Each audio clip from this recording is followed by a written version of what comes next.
خدارا مسلمانوں اس پر کبھی غور کرو. ساری زندگی کہا رب راضی ہو جائے، رب راضی ہو جائے، کبھی خود بھی تو رب سے راضی ہو کے دیکھو نا. رضی اللہ عنہم ورضوا عنہ.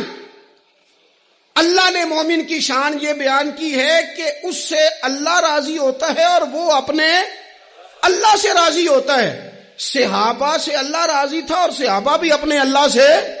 حضرت سفیان ثوری دعا مانگ رہے تھے، یا اللہ راضی ہو جا، یا اللہ راضی ہو جا، یا اللہ راضی ہو جا. تو حضرت رابعہ بصریہ پردے کے پیچھے تھی، انہیں جلال آ گیا، کہنے لگی سفیان بس کر. آپ کہنے لگے رابعہ تجھے کیا ہوا، تو کیوں غصہ کر رہی ہے؟ کہنے لگی اپنے رکھ ہاتھ سینے پر اور بتا تو اپنے رب سے راضی ہے؟ تو روز کہتا ہے فلاں شے چاہیے فلاں، پہلے تو راضی ہو نا. فرمانے لگی تو ہی آج تک راضی نہیں، پہلے تو کہہ مالک تو نے جس حال میں رکھا ہے میں راضی ہوں. تو راضی ہو، وہ تو کریم ہی بڑا ہے، تیرے دو آنسوؤں سے بھی راضی ہو جائے گا. تو ہی نہیں راضی ہو رہا. آپ ذرا اس کا ذائقہ لیں. حضرت جبریل امین علیہ السلام نے کہا کوئی حکم؟ فرمایا تیرے لیے کوئی حکم نہیں.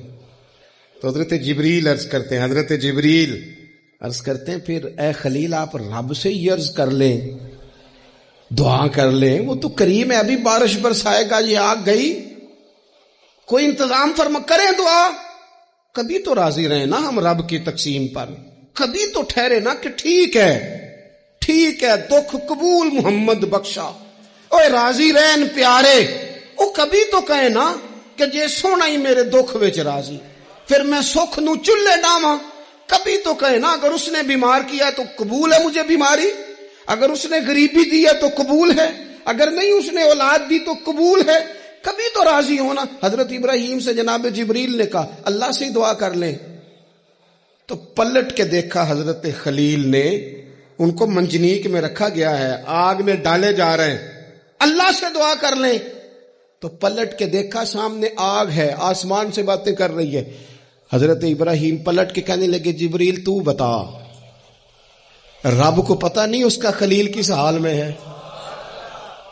اسے پتہ ہے کہ نہیں؟